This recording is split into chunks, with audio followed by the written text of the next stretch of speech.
অনেক চড়াই উতরাই পার করে আমরা আমাদের যক্ষু নির্বাচনের ভোট গ্রহণ আমরা সমাপ্ত করতে পেরেছি আলহামদুলিল্লাহ। আমরা এই নির্বাচনে কয়েক শ্রেণীর মানুষদেরকে বিশেষভাবে ধন্যবাদ জানাতে চাই। প্রথমত হচ্ছে আমাদের যে সকল শিক্ষার্থী ভাই বোনেরা, আমাদের মেধাবী ভাই বোনেরা এই প্রচণ্ড শীতের মাঝে তারা দূর দূরান্ত থেকে এসে বিশ্ববিদ্যালয় গণতান্ত্রিক চর্চাকে অব্যাহত রাখার জন্য ভোট প্রদান করেছেন এবং এসেছেন। আপনাদেরকে আন্তরিকভাবে ধন্যবাদ জানাই এবং আপনাদের প্রতি চিরকৃতজ্ঞতা জ্ঞাপন করছি। দ্বিতীয় নম্বরে আমাদের যে সকল সম্মানিত শিক্ষক মণ্ডলী সেই গতকালকে রাত থেকে অক্লান্ত পরিশ্রম করে সারাদিন না খেয়ে একটানা পরিশ্রম করে সুন্দর সুষ্ঠু নির্বাচন বাস্তবায়ন করার ক্ষেত্রে তারা অবদান রেখেছেন। আমি আমাদের সম্মানিত শিক্ষক মণ্ডলীর প্রতি বিশেষ কৃতজ্ঞতা জ্ঞাপন করছি। তৃতীয়ত আমাদের সম্মানিত সংবাদকর্মী ভাই বোনদের প্রতি, যারা সেই দূর দূরান্ত থেকে সেই পুরান ঢাকার জঞ্জাটপূর্ণ এলাকায় এসে অত্যন্ত কষ্ট করে সারাদিন থেকেছেন এবং এখনও আপনারা আমাদেরকে সাপোর্ট দিয়ে যাচ্ছেন, আপনাদের প্রতি আমরা চিরকৃতজ্ঞতা জ্ঞাপন করছি। সম্মানিত সাংবাদিক ভাইরা, আপনারা সারাদিনের বিষয়গুলো সম্পর্কে নিশ্চয়ই অবগত আছেন। আমরা সবগুলো বিষয় এখানে আনবো না, কয়েকটা গুরুত্বপূর্ণ বিষয়ে আমরা কথা বলবো। আপনারা জানেন আমাদের ছাত্রদলের ভাইদের কর্তৃক আমাদের আইন বিভাগের মেধাবী শিক্ষার্থী 14তম আবর্তনের মাহিমা আক্তারের উপরে তারা শারীরিক হেনস্থা করেছে ছাত্রদলের ভাইয়েরা এবং তার উপরে মব করেছে। এক পর্যায়ে তাকে জামাতের লোক বলে তাকে হেনস্থা করে তাকে পুলিশে দেওয়া হয়েছে। আমরা এর তীব্র নিন্দা জানাই। আমরা বিশ্ববিদ্যালয় প্রশাসন এবং রাষ্ট্রের কাছে আপনাদের মাধ্যমে স্পষ্ট বার্তা দিতে চাই, আগামী 24 ঘন্টার ভিতরে মাহিমাকে হেনস্থা করার পেছনে যারা জড়িত ছিল তাদেরকে গ্রেপ্তার করতে হবে। যদি রাষ্ট্র এবং প্রশাসন তাদের গ্রেপ্তার করতে ব্যর্থ হয় তাহলে আমরা দেখব কিভাবে তাদেরকে গ্রেপ্তার করাতে হয়।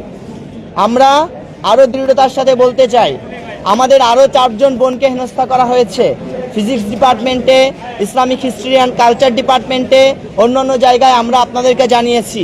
এই 4 জন বোনকেই হেনস্থা করার পেছনে যারা জড়িত এবং যারা এই কাজগুলো করেছে তাদের যথাযথ বিচারের আওতায় নিয়ে আসতে হবে। তারপরে আমাদের দ্বিতীয় দাবি হলো, আমাদের নির্বাচন সম্পন্ন হয়েছে, আমাদের ভোট গ্রহণ শুরু হবে।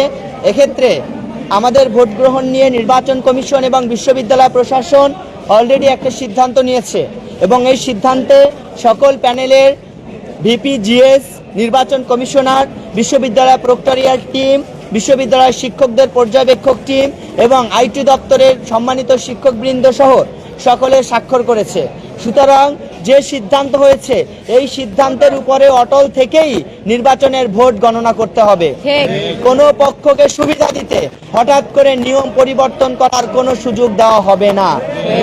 তার পরবর্তীতে আমাদের বিষয় হলো, আমরা দেখেছি যে রাস্তায় জগন্নাথ ইউনিভার্সিটি হলো এমন একটা ইউনিভার্সিটি যেটাকে আপনি ঢাকা ইউনিভার্সিটি বা জাহাঙ্গীরনগরের কথা চিন্তা করেন, চাইলেই লোকালয় থেকে বিশ্ববিদ্যালয় ক্যাম্পাসকে আলাদা করা যায়, কিন্তু জগন্নাথ বিশ্ববিদ্যালয় লোকালয়ে জনমানুষের জনবসতি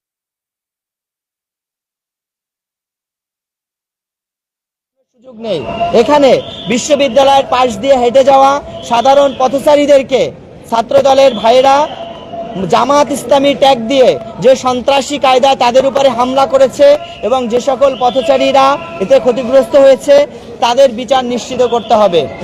যেহেতু জগন্নাথ বিশ্ববিদ্যালয়ের সকল ছাত্র এই এলাকায় থাকে, যেহেতু আমরা সবাই মেসে থাকি, এই এলাকাবাসীর নিকটেই আমরা তাদের সাথে আমাদের সকাল দুপুর ওঠা বসা, সুতরাং এই এলাকার যে মানুষদেরকে উপরে সন্ত্রাসী হামলা করা হয়েছে আমরা এর যথাযথ বিচার দাবি করছি।